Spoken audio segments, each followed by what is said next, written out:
வணக்கம். ஸ்வாயனம. நாளைக்கு ஆடி அமாவாசை எல்லாத்துக்குமே தெரியும். எல்லாருமே பொதுவாக வீட்டில் எல்லாம் காலையில் எழுந்து காலை கடன்களெல்லாம் முடித்து குளித்து பூஜை பண்ணி அவங்கவுங்க எல்லாம் செய்யக்கூடிய எல்லா வேலைகளையுமே மனசார செய்வாங்க. எந்த ஒரு சங்கடமும் இல்லாமல் செய்வாங்க இல்லைங்களா? வாச தெளிப்பாங்க, வாச கூட்டி தெளித்து சுத்தம் பண்ணி விட்டுருவாங்க. கோலம் போட மாட்டாங்க. அதே போல் வீட்டு பூஜை அறையில் ஆண்கள் விளக்கேற்ற மாட்டாங்க. பெண்கள் பூஜை செய்வாங்க.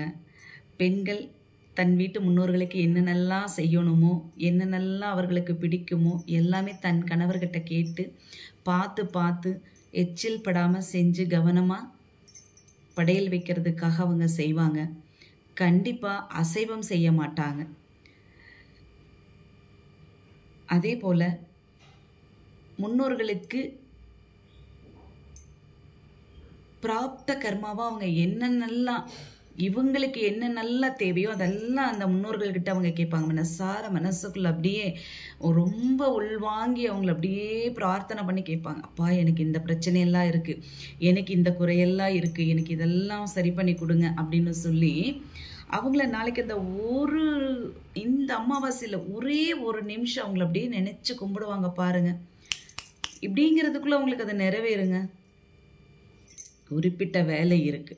அந்த குறிப்பிட்ட வேலை நேரத்தில் மதியம் 12 மணியிலிருந்து 2 மணிக்குள்ளாக அவர்களுக்கு உணவு வைத்து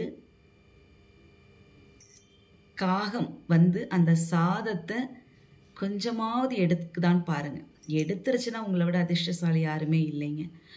காகம் எடுக்கணும்.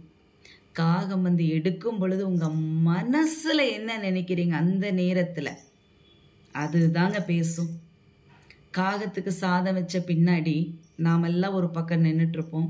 காகம் சாதம் எடுக்குதா உடனே மற்ற அங்கே இருக்கக்கூடிய அத்தனை பேருமே சாதம் வைக்கும் போது காக்கா எடுக்குதா, என்ன குற்றம் இருக்கோ, குறை இருக்கோ, அப்படி இப்படின்னு சொல்லி கிண்டலும் கேலியும் அந்த இடத்துல பேசக்கூடாது. அந்த இடத்துல யாரெல்லாம் இருக்கீங்களோ அவங்க எல்லாம் மனசு ஒருமித்து ஒரே நிலையில என்ன உங்களுக்கு பிரச்சனை, என்ன ஒரு குறை, என்ன தடையா இருந்தது, ஏன் தாமதமாயிட்டே இருக்கு, எத்தனையோ வேதனைகளை மனசுக்குள்ள இருக்கக்கூடிய அடி மனசுல இருக்கக்கூடிய வேதனைகளை சொல்ல முடியாம தவிச்சிட்டு இருக்காரவங்க எத்தனையோ பேர் இருக்காங்க. நாளைக்கு காகத்துக்கு சாதம் வைக்கும் பொழுது அந்த வேதனை எல்லாம் நீங்க சொல்லுங்க. யாருக்கிட்ட? காகத்துக்கிட்ட. ஸ்பிரிச்சுவல் மூலமா உங்களுடைய ஆத்மாவுக்கும் உங்க முன்னோர்களுடைய ஆத்மாவுக்கும் தொடர்பு ஏற்படுத்துறதுக்கான ஒரு விஷயம் ஆடி அமாவாசை. உங்க வீட்டு வாசப்படியில நிப்பாங்க. எனக்கு பசிக்குது, எள்ளும் தண்ணியும் கொடுன்னு உங்க வீட்டு வாசப்படியில நிப்பாங்க. பசியோட காத்துக்கிட்டு இருப்பாங்க. அவர்களுக்கு தேவையான உணவை அவர்களுக்கு கொடுத்து வழி அனுப்பி வைத்து அவர்களிடம் ஆசீர்வாதம் வாங்க வேண்டும். அந்த காகம் சாதம் எடுத்துட்டு போய் உங்க முன்னோர்களுக்கு அது வயிறு நம்ப சாப்பிட்டு முன்னோர்கள்கிட்ட போய் சொல்லும்போது அந்த ஆசீர்வாதத்தை விட வேற ஆசீர்வாதம் வேற எதுவுமே இல்லைங்க. குலதெய்வத்தை இறுக்கி பிடிங்க. உங்க முன்னோர்களை கும்பிடுங்க. முன்னோர்கள் வழிவிட்டா மட்டும்தாங்க குலதெய்வத்தை பிடிக்க முடியும். என்னதான் எங்களது என்று குலதெய்வத்தை நான் போய் கும்பிடுறேன்னு சொன்னாலும் கூட குலதெய்வத்தோட அனுகிரகம் ஒருவருக்கு இருக்குமானா கேள்விக்குறிதான் அந்த இடத்துல.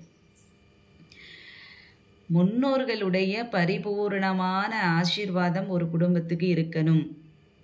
குடும்பத்தில் அப்படி இருந்துச்சு அப்படின்னா அந்த வீட்டில் எந்த வியாதியும் இருக்காது. முதல்ல நாம தெரிஞ்சுக்கணும். ஒரு குடும்பத்தில் தீராத பிரச்சனை இருக்கு, குடும்பத்தில் தீராத ஒரு கடன் பிரச்சனையோ, நோய் பிரச்சனையோ, அல்லது கருத்து வேறுபாடு பிரச்சனையோ ஏதாவது ஒன்று இருக்கு அப்படின்னா நீங்க தாராளமா தெரிஞ்சுக்கலாம் முன்னோர்களுடைய ஆசை அங்கே இல்லைன்னு அர்த்தம். அப்ப அந்த ஆசீர்வாதத்தை பெறுவதற்கு நாம் அதுக்கு வழிவகை என்ன செய்யறதுன்னா, ஒவ்வொரு அமாவாசை அன்னைக்குமே எள்ளும் தண்ணீரும் நம்ம முன்னோர்களுக்கு கொடுக்கணும். இதுல ஆண் பிள்ளை பெண் பிள்ளை என்ற பேதமெல்லாம் கிடையாது. நல்லதையும் அனுபவிக்க வேண்டும், கெட்டதையும் அனுபவிக்க வேண்டும். ஆணாகட்டும் சரி, பெண்ணாகட்டும் சரி, இல்லைங்களா? தாத்தா சொத்து பேரனுக்கு மட்டுமல்ல, பேத்திக்கும் சொந்தம் இருக்கு. அதனால முன்னோர்களை பேரை மட்டும்தான் கும்பிடணும்னெல்லாம் கிடையாது. பேத்திக கும்பிட்டாதான் முழுமையான பலன் கண்டிப்பா பேத்திகளுக்கு கிடைக்கும், பேத்திகளுடைய வம்சத்துக்கு கிடைக்கும். பேரனுடைய ஜாதகத்துல பூர்வீக தோஷம் இருக்கு அப்படின்னா கண்டிப்பா பேத்தியுடைய ஜாதகத்திலையும் இருக்கும். சில பேருக்கு இருக்கும், சில பேர்த்துக்கு இருக்காது. அதனால முன்னோர்கள் வழிபாடு ரொம்ப முக்கியங்க. உங்க ஜாதகத்தை பாருங்க, பூர்வீக தோஷமோ சாபமோ இருந்தா அதுக்கு உண்டான நிவர்த்தி எப்படி என்ன இதுங்கிறது நீங்க கேட்டு தெரிஞ்சு அதற்கு பிரகாரம் நடந்துக்கோங்க. நிச்சயமா நல்ல வழி கிடைக்கும். நிறைய பேர் கவலையில் இருப்பீங்க. அந்த கவலையெல்லாம் விலக வேண்டும் என்று மனசார பிரார்த்தனை பண்றோம். உங்க முன்னோர்களை கூப்பிடுங்க, அவங்களோட ஆசீர்வாதத்தை சந்தோஷமா கேட்டு வாங்கி பெறுங்க. ஸ்ரீராம்.